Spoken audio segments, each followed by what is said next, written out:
Parce que ce qui est assez étrange chez les astrologues, c'est que finalement, quand ils parlent des saisons, ils parlent essentiellement d'un point de vue météorologique.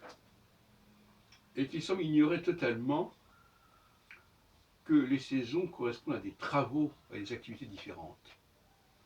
J'ai rarement rencontré cet argument dans les ouvrages concernant le zodiaque et l'origine, la genèse du zodiaque. Il y a là un décalage assez étrange, parce que finalement, quand on nous dit que oui, il y a les signes de printemps, d'été, d'automne, d'hiver, donc très bien, qu'on veut l'expliquer uniquement par des questions météorologiques, c'est quand même discutable. Mais ça montre une ignorance complète de la sociologie rurale, parce que finalement, le zodiaque est quelque chose de rural, en tout cas, oui, disons, correspond à des façons de vivre au cours des saisons. Donc c'est les façons de vivre qui sont saisonnières et pas seulement les saisons.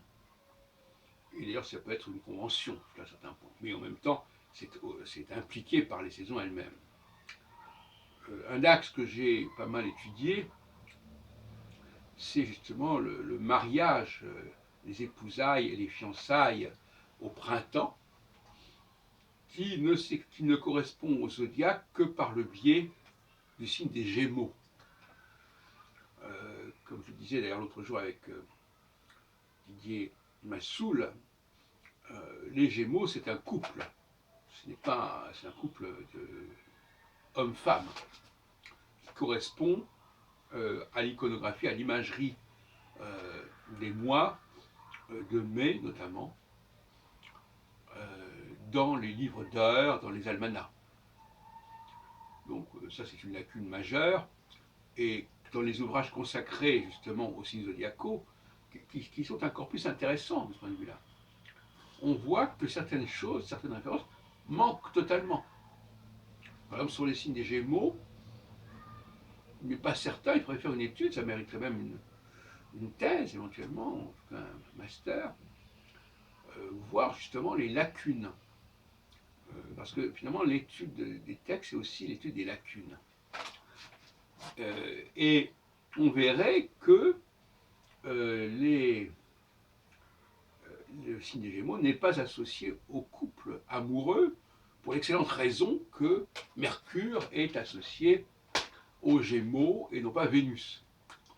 Ce qui est assez fâcheux, et ce qui montre que cette théorie des domiciles des planètes, quelque part, est décalée par rapport aux saisons, ce qui montre que l'astrologie ne s'intéressait pas spécialement aux saisons, finalement. Sinon, en tant que métalangage astronomique, que les astronomes ont eux-mêmes véhiculé, qui permettait de situer les astres les uns par rapport aux autres, mais sans accorder une grande importance aux saisons.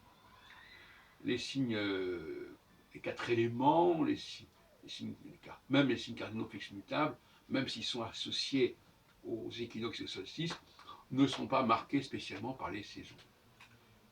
Alors, pour revenir à cette question-là, donc le mariage, c'est aussi le renouvellement des générations. Donc ça renvoie aussi au bélier, qui est la marque de... Parce que justement, on lui prend sa laine, sa toison, et puis elle repousse. Mais le mariage, c'est pareil, c'est-à-dire que on refait des enfants après qu'il y ait eu les morts. Et alors inversement, les signes d'automne sont plus marqués par la mort, justement. La mort et la renaissance au printemps. Alors la mort, j'en ai parlé l'autre jour, c'est la mort du cochon, c'est la mise à mort, c'est aussi la chasse. Parce que la période d'automne est une période de chasse. Et dans la chasse, on tue. On n'élève pas. Le mouton est un animal d'élevage, le cerf est un animal de chasse. Et c'est pas du tout la même chose. Dans un cas, on est dans la sédentarité, dans l'autre cas, on est plutôt dans quelque chose de l'ordre du nomadisme. C'est-à-dire qu'il va falloir, c'est la chasse à court, il faut courir après l'animal, il faut l'attraper, c'est aussi bon, c'est pas la même conception des choses. Donc, il est important. Alors, bon, le problème est de savoir s'il faut réintégrer le zodiaque dans la pensée astrologique. Quelque part, je pense que oui. Parce que cette notion de saison, elle est quand même fondamentale pour la compréhension de la cyclicité. Et cette notion de cyclicité, elle n'apparaît pas spécialement dans les catégories que je viens de citer, de triplicité, de quadruplicité, cardinaux fixes mutables, fétéraux. Donc finalement, quelque part, oui, il faut s'inspirer de la cyclicité des saisons, de la cyclicité des activités saisonnières, et pas forcément en prenant le zodiaque à la lettre, en disant voilà, telle planète est dans tel et tel signe, mais dans une conception générale de la cyclicité, du cycle, oui, ça c'est probable.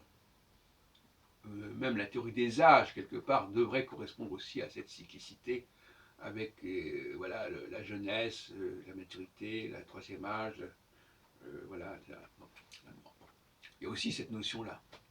Donc finalement, oui, il faut réintégrer la philosophie des saisons dans la cyclicité astrologique. Et d'autre part, il faut reconnaître que toute la littérature sur le zodiaque est, ne comporte pas complètement cette cyclicité en question, bizarrement.